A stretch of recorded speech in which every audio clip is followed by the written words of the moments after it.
तो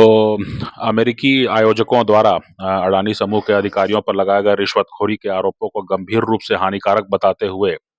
कई जो प्रॉक्सी एडवाइजरी फर्म है उन्होंने गुरुवार को कहा कि इन आरोपों का दीर्घकालिक प्रभाव समूह की उधारी लागत और नियामकीय प्रक्रियाओं पर विश्वास पर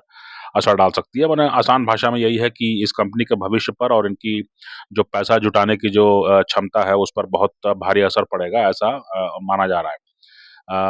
जो 20 नवंबर को अमेरिकी न्याय विभाग और सिक्योरिटी एक्सचेंज कमीशन ने अडानी समूह के चेयरपर्सन गौतम अडानी और उनके भतीजे सागर अडानी और अन्य अधिकारियों पर आरोप लगाया कि उन्होंने एक रिश्वतखोरी योजना के तहत जो रिन्यूएबल एनर्जी कंपनियां हैं उनको multi billion dollar solar energy project में लाभ पहुंचाने का प्रयास किया। तो प्रॉक्सी एडवाइजरी फर्मों का जो है ये जो आरोप सामने आए हैं अमेरिका में, तो प्रॉक्सी एडवाइजरी फर्मों का ये कहना है कि जो कॉर्पोरेट गवर्नेंस पर नजर रखते हैं और जो निवेशकों को सलाह भी देते हैं,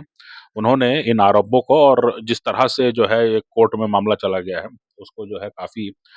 गंभीर चिंता का विषय बताया है। और जो है कई विशेषज्ञ जो हैं उन्होंने कहा कि जो अभी तक एक समझ बन रही थी कि चीन से जो है कंपनियां हटेंगी और भारत की ओर आएंगी, यानी चाइना प्लस वन या डी रिस्किंग उसको कहते हैं ग्लोबलाइजेशन की भाषा में, तो उसके तहत जो है भारत को एक विश्वसनीय विकल्प के रूप में देखा जा रहा था। तो अभी जो है वित्तीय प्रणाली और नियामकों में विश्वास बनाए रखना आवश्यक है। अगर बाजार में विश्वास कम होता है तो अर्थव्यवस्था के लिए भी नुकसानदायक हो सकता है। ऐसा ये फर्म जो है जो सलाह देते हैं, है ना, कहाँ निवेश करना है और कौन सी कंपनी अच्छी है, कौन सी कंपनी जो है वो उसमें कम से कम रिस्क में ज़्यादा फायदा है,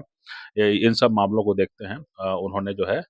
इस तरह का मामला बताया है। निवेशकों, आपूर्तिकर्ताओं करताओं और मूल्य श्रृंखला यानी जो वैल्यू चेन है ना, उनके भी जो दूसरे प्लेयर्स हैं, है ना, उनको लेकर के भी जो है सवाल खड़े होंगे, है ना। तो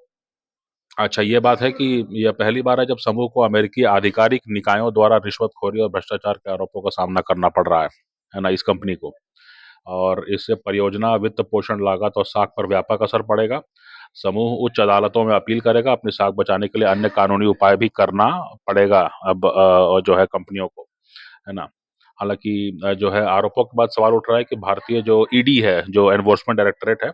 और जो सेबी है, उनको भी उन पर भी दबाव आएगा कि क्या वो कुछ कदम उठाएंगे कि नहीं उठाएंगे, है ना। कई कानूनी विशेषज्ञ हैं का मानना है कि सेबी जो है वो तुरंत हस्तक्षेप नहीं करेगा, क्योंकि ऐसा माना जा रहा है कि इससे ऐसा लगेगा कि मतलब जो है ये कोई जो है माने कोई प्रतिक्रिया में कार्रवाई हो रही है ना। इस तरह की बातें जो है वो सामने आ रही हैं। तो ये जो आरोप हैं इन्होंने अडानी समूह के लिए जो है नई चुनौतियां खड़ी कर दी हैं और जिसका प्रभाव उनकी साख और भविष्य की परियोजनाओं पर हो सकता है। एक बहुत बड़ी कंपनी है और अ,